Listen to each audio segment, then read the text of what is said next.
Welcome back, everyone, to another reaction video. Well, we're going to dive into some Portuguese history today. Not a topic I cover a whole lot.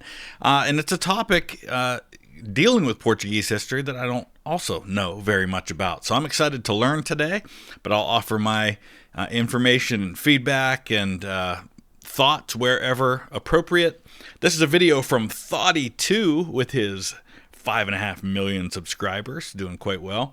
It's called The Earthquake That Changed How We Think, and I believe it has to do with the earthquake that happened outside of Lisbon in 1755 and caused a tsunami afterwards. So we're going to dive into this one. I'll put the link down in the description. You can check it out without my commentary, as well as all of Thoughty2's other content. Hey, if you haven't already checked them out, I do have a couple of podcasts and some new episodes going up this week. One went up yesterday, one's going up later today.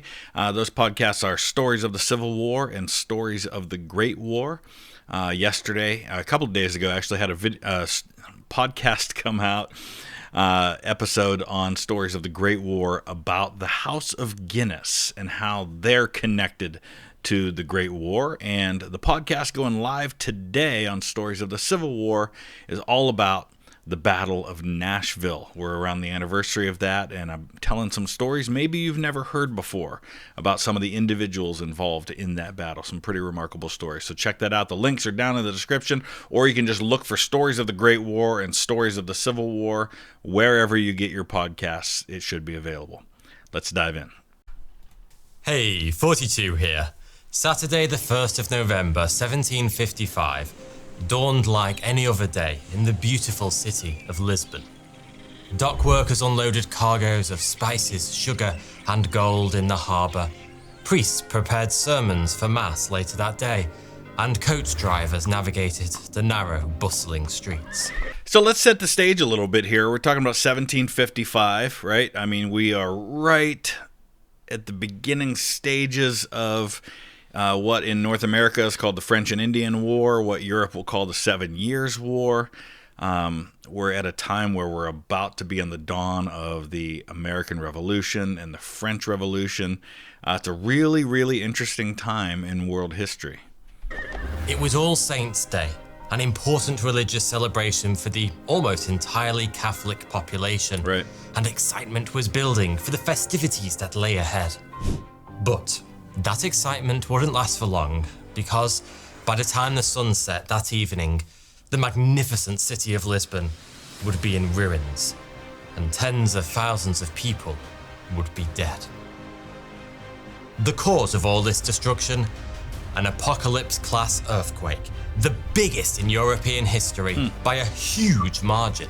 Yeah, you know, that's true. We don't really hear about earthquakes in Europe too often, right? I mean, just like we don't really have a lot of earthquakes in the eastern United States. I can remember a handful of them in my lifetime, but most of them are like 3 on the Richter scale. I mean, they're like little bumps that don't amount to a whole lot. Of course, the eastern half of the United States, really the central United States, had the New Madrid earthquake in the early 19th century, which was pretty massive. But most earthquakes we think of as being in the Pacific.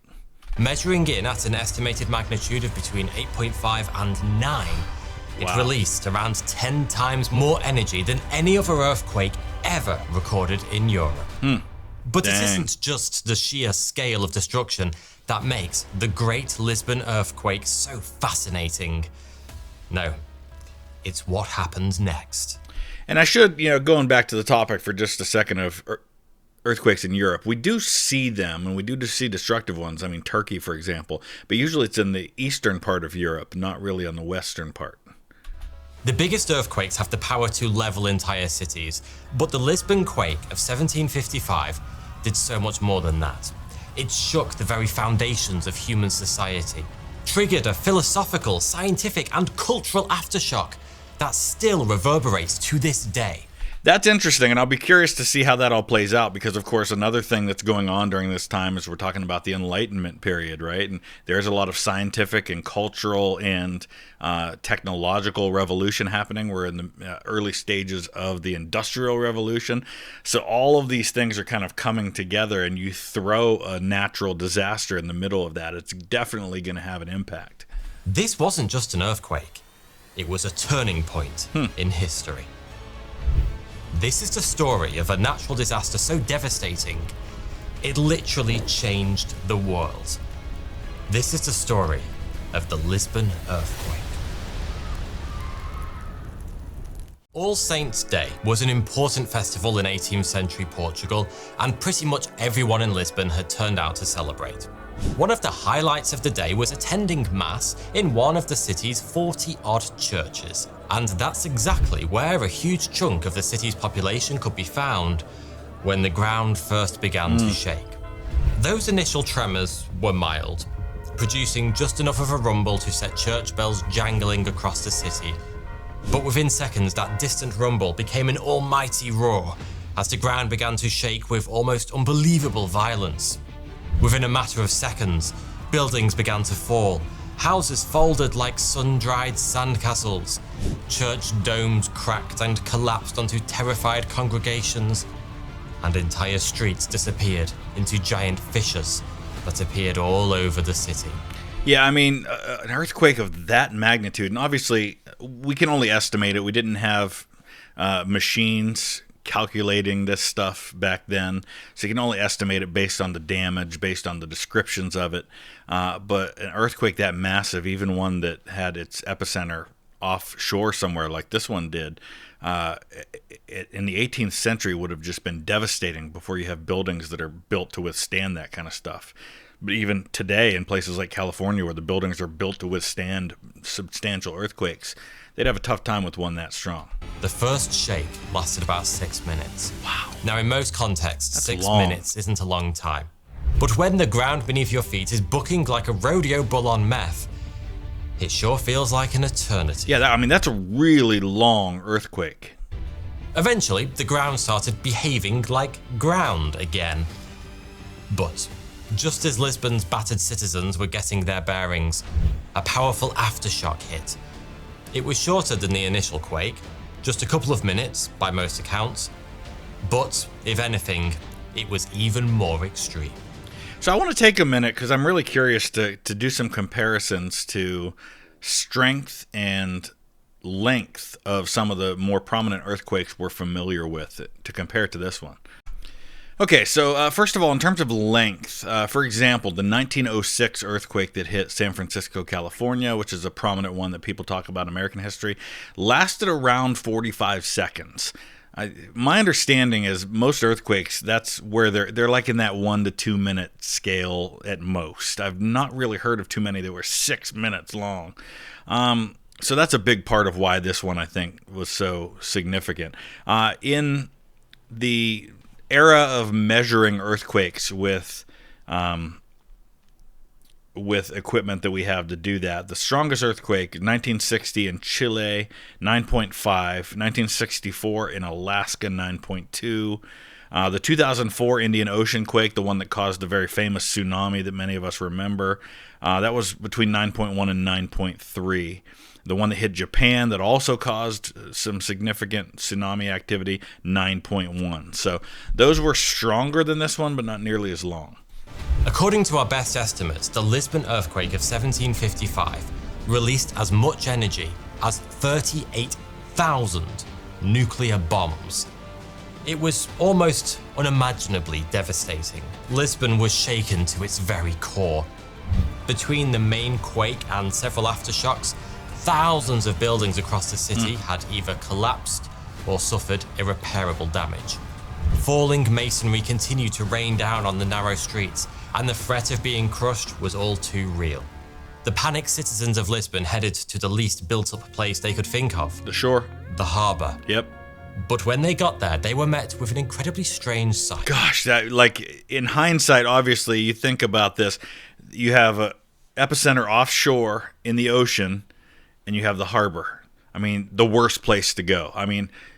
In hindsight, you go to high ground. You get as far away from the water as you can, but you're not thinking clearly, and obviously we have the benefit of knowing what happened next. Lisbon lies on the banks of the huge tidal estuary of the River Tagus. It's a massive stretch of water, 14 kilometers across at its widest, and almost all of it lies underwater, even at low tide. But not long after the earthquake struck, the water of the estuary began to rush towards the ocean, revealing hundreds of meters of riverbed that is never usually exposed. As a child of the modern age, you probably know where this is going. But to the people of Lisbon in 1755, the sight of an entire river disappearing was the equivalent of Moses parting the Red Sea. Yeah, I mean, that's so true. It's so difficult to put ourselves in the mindset of these people in 1755 because of the modern knowledge that we have about how tsunamis happen. But they didn't have the benefit of that information.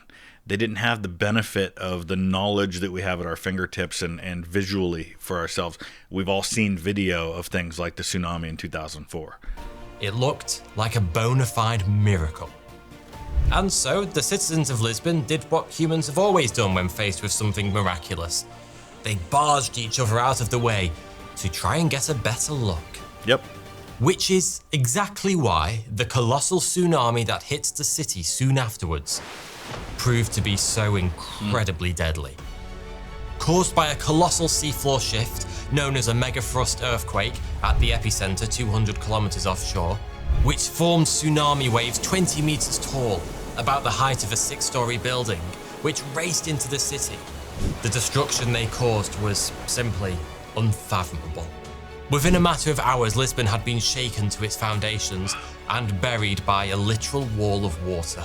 Tens of thousands of people were dead. But remarkably enough, the worst was still to come. In the 18th century, artificial light was still provided by fire, mostly in the form of candles or lanterns. It's almost like there are three completely distinct disasters here. You have the disaster of the earthquake, the disaster of the tsunami, and then the disaster of fire. I mean, San Francisco 1906 that I referred to earlier, it was less about the direct cause of the result of the earthquake that was so destructive as it was the fires that spread afterwards. Being All Saints' Day, there was even more open flames around than usual. Lighting candles to honor various saints was an essential part of the celebration. When the earthquake first struck, the shaking triggered hundreds of small-scale fires, as candles and lanterns were knocked to the ground. Compared to what followed, these mini conflagrations seemed like small potatoes.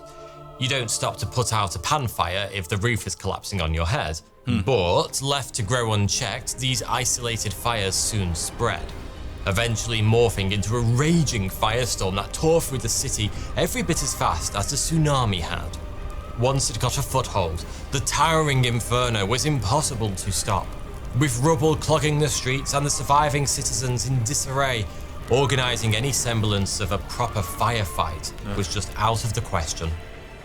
The earthquake had been lethal, the tsunami devastating, but neither had claimed as many lives as the fire. It raged for 6 full days, and at its peak it guzzled oxygen so greedily that bystanders are said to have died of asphyxiation at a distance of 30 meters from the flames.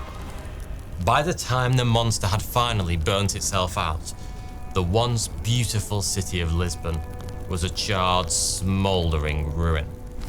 Estimates vary, but by most accounts, some 50,000 people died in the tragedy, about a fifth of the city's population. Goodness. And upwards of 85% of the buildings were destroyed. Honestly, considering the amount of destruction, it's really quite miraculous that 80% of the city survived in terms of the population. But just think about that for a second. Think about if 1/5 of all the people in your city or your town just died in an afternoon and 85% of the buildings were gone. I mean, just how destructive that would be and how life-changing that would be at any time in history. It's truly hard to imagine a more destructive natural disaster. But so far, we've only talked about Lisbon itself, and I promised you a history-altering event here. So how exactly can an earthquake change the course of history? Well, it turns out there's lots of ways.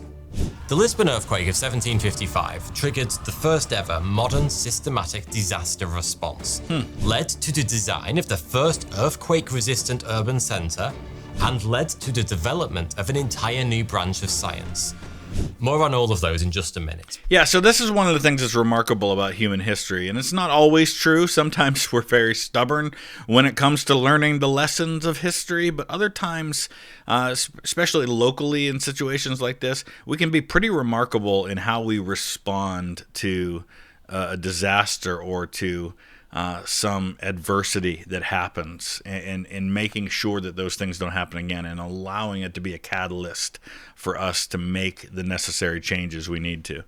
But first, let's talk about something even bigger, because the Great Lisbon earthquake of 1755 didn't just change the way we plan for disasters, it changed the way that we, as an entire species, view the world around us. In the 18th century, the dominant theory as to what caused earthquakes could be summed up in 3 words. God did it. Earthquakes, and all other natural disasters for that matter, were almost universally seen as acts of God, usually dished out as punishment for bad behavior, Sodom and Gomorrah style. Next time, fewer orgies, more prayer. Honestly, now that we understand better how they work, if you're a person of faith, it doesn't preclude the idea that God did it. You could still make an argument that, okay, God caused those tectonic plates to rub together the way that they did. But, it is fascinating how the unknown tends to be explained in ways that make sense to us, absent information. As Europe tried to come to terms with what had happened to the once grand city of Lisbon on that fateful November day, this trusty old explanation just didn't quite add up. It wasn't just the severity of the disaster or the number of lives it claimed. It was the entire context. The earthquake struck during a major religious festival where most of Lisbon's Christian population was actively engaged in worship. Why would God, even angry Old Testament God, strike down his own devout followers whilst they were busy praising his name? It just didn't make any sense. Beyond the timing, there also seemed to be no rhyme or reason regarding who or what survived the carnage. For one thing... And actually, if you want to look at this from a Christian or a biblical perspective, this is addressed in the Bible, when it says that God causes the rain to fall on the righteous and on the unrighteous. In other words, there isn't necessarily some divine protection for the people who follow God versus the ones who don't. We live in a fallen, broken world that has natural disasters and illness and disease and birth defects and all these things, and they happen to everybody. Thousands of innocent children were amongst the dead. And whilst the majority of the city's many churches were basically deleted off the map, the streets of the Alfama district, lined with brothels, taverns, and gambling dens, were amongst the least affected. So if this was God sending a message to his flock, it was a seriously fucking confusing one. And that got people thinking what might once have been considered a blasphemous thought. What if God wasn't behind the earthquake after all? What if what happened to Lisbon was not divine retribution, but something else entirely? It was one of Europe's greatest thinkers, German philosopher Immanuel Kant, who first formally suggested what that something might be. He theorized that the Lisbon earthquake, and others like it, were caused by the movement of gases in caverns deep underground. You're on the right track. He was dead wrong, obviously. You're on the right nice track, try, though. Emmanuel. But the idea was incredibly important nonetheless, because it was one of the first modern attempts to explain earthquakes in scientific rather than supernatural terms. And this is in a larger context, right? This is a time in history when everything is being viewed as part of the Enlightenment. People are viewing things beyond just the religious. They're looking at the psychological component, and they're looking at the scientific component, and they're trying to understand the world in a different way than people had before. Would go on to publish, and it's not new, right? The Romans did this, the Greeks did this, the Arabs did this. Many cultures have done this, but this was when it happened in Europe, And unfortunately, rightly or wrongly, in world history, what happens in Europe tends to have a much bigger impact on much of how we view the world today, because Europeans and descendants of Europeans have written so much of Western history. Several papers about the Lisbon quake. They are perhaps the first scientific texts ever written on a subject that, at the time, hadn't even been named yet. Today, we would call it seismology, the study of earthquakes. And it wasn't just Kant who was beginning to see the world in a new way. Across Europe, great thinkers of the Age of Enlightenment, including the likes of Voltaire, grappled with the implications of the Lisbon earthquake and everything it meant for the long-held belief that natural disasters were part of a divine plan or punishment. So we talk a lot about timing being important in things. You know, I always use the example of Napoleon Bonaparte. Had he been born in a different place at a different time, maybe we never hear of him because he never has the opportunity to show his military genius. But he was born in the right circumstances, in the right place at the right time, that everything came together to give him that opportunity. Alexander Hamilton, same thing. So this is hardly the deadliest earthquake in world history. It's hardly the strongest or the most significant earthquake, but it happened in the right place at the right time in history to trigger these responses. And, slowly but surely, opinions began to shift. Back in Lisbon, the recovery effort began almost immediately, and that was largely thanks to one man, Sebastião José de Carvalho Emílio, better known these days as the Marquis of Pombal. As the most senior minister in the Portuguese government, he was given full control of both the disaster response and the rebuild that followed it. The first order of business was to regain some semblance of control. Even with the disaster itself over, the situation inside the city limits was still incredibly dangerous. There was a constant threat from building collapses and falling masonry, and with thousands of bodies littering the streets, the risk of major disease outbreak was enormous.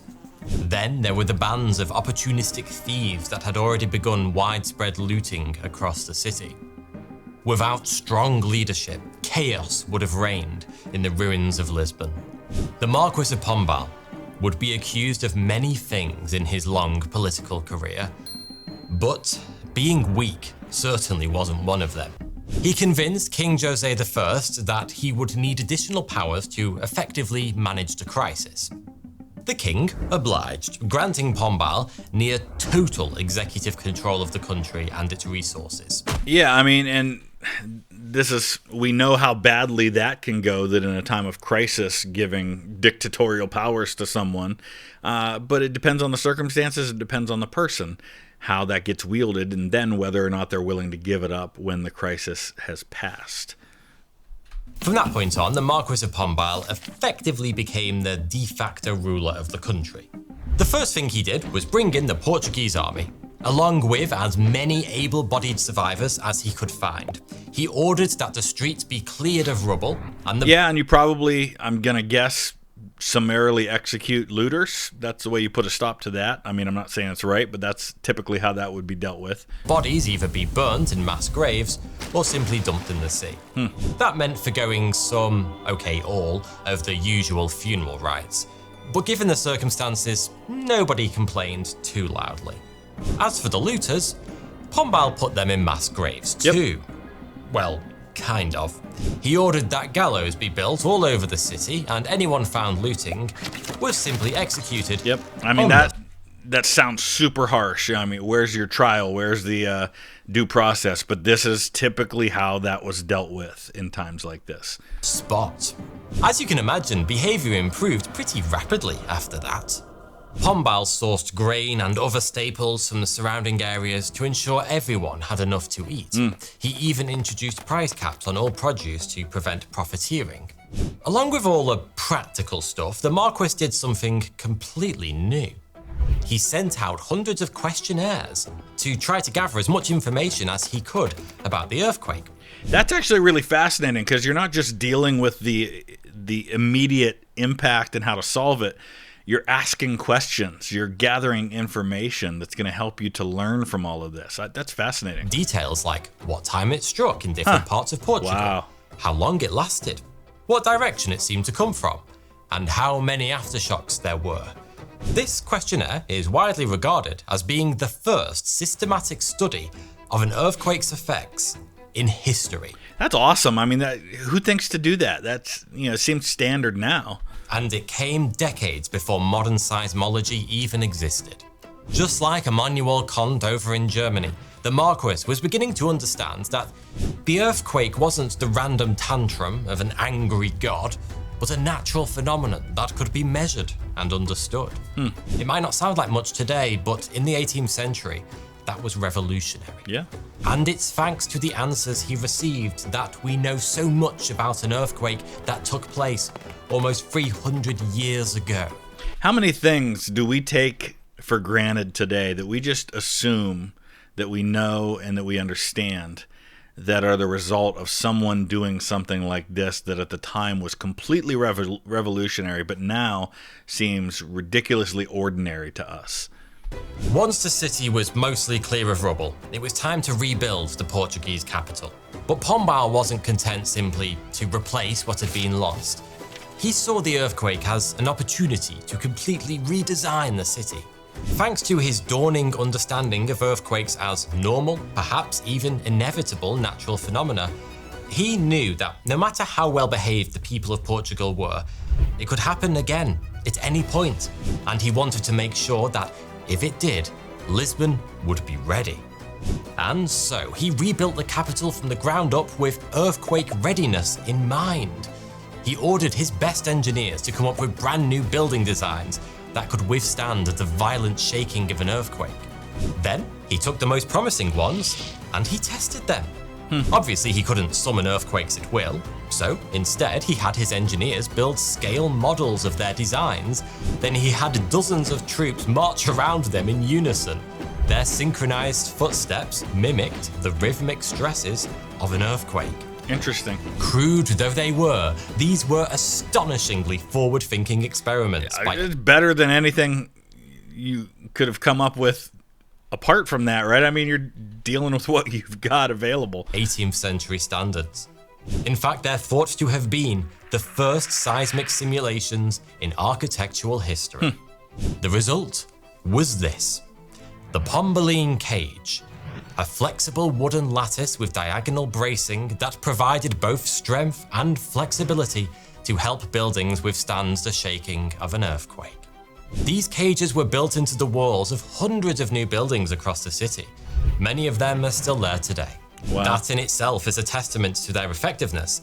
Lisbon has been hit by several big earthquakes since the Big Daddy of 1755, and for the most part, the Pombaline cages performed remarkably well.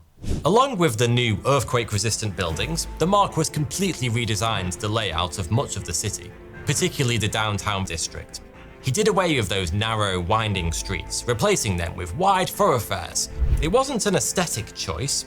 Given what had happened after the earthquake, he wanted wider streets to act as fire breaks. These ideas may seem like common sense by modern standards, but at the time they were genuinely revolutionary, particularly in Europe.